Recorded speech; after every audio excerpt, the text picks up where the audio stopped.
अवधूत चिंतन श्री गुरुदेव दत्त श्री स्वामी समर्थ।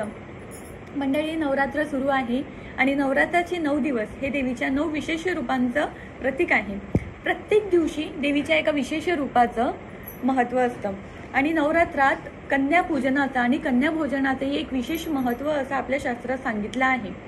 नवरात्राच्या शेवटच्या दिवशी कन्यापूजन आणि कन्या भोजन केलं जातं आणि या दिवशी देवीचा उपवास करून 9 कन्यांना आपल्या घरी बोलवून त्यांना त्यांची यथोचित पूजा करून त्यांना जेवू घातलं जातं। तर 9 कन्या जेवू घालण्याचं महत्त्व म्हणजे 9 कन्या म्हणजे 9 देवी, नवरात्रात ज्या 9 देव्या असतात त्यांचं रूप म्हणजे 9 कन्यांना आपण जेवू घालत असतो।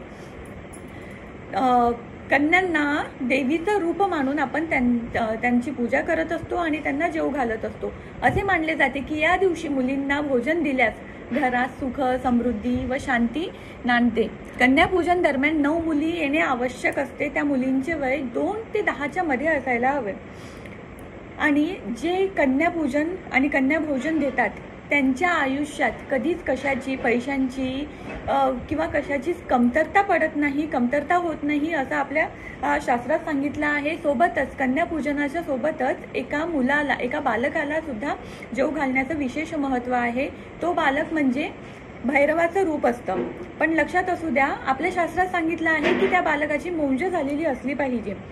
तर कन्यापूजन कशा प्रकारे करायचं, तर त्या कन्या 2 ते 10 वयाच्या वयोगटाच्या मधल्या असल्या पाहिजे।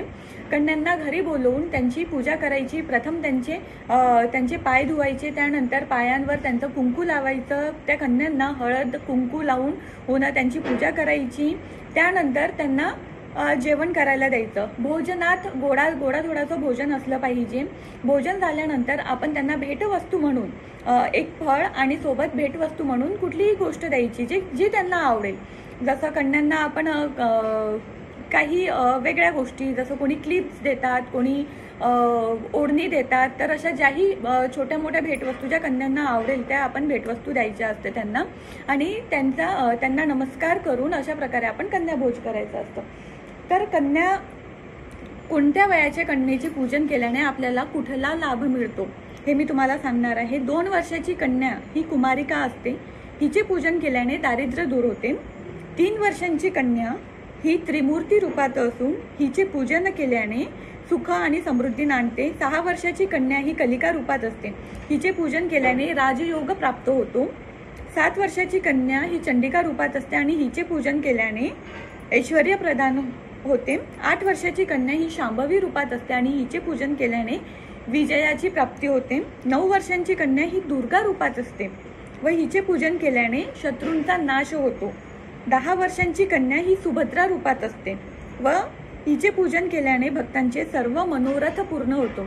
आपल्याला लक्षात असू द्या, नवरात्रीच्या शेवटच्या दिवशी म्हणजे नवमीच्या दिवशी आपल्याला कन्या भोजन करायचं आहे।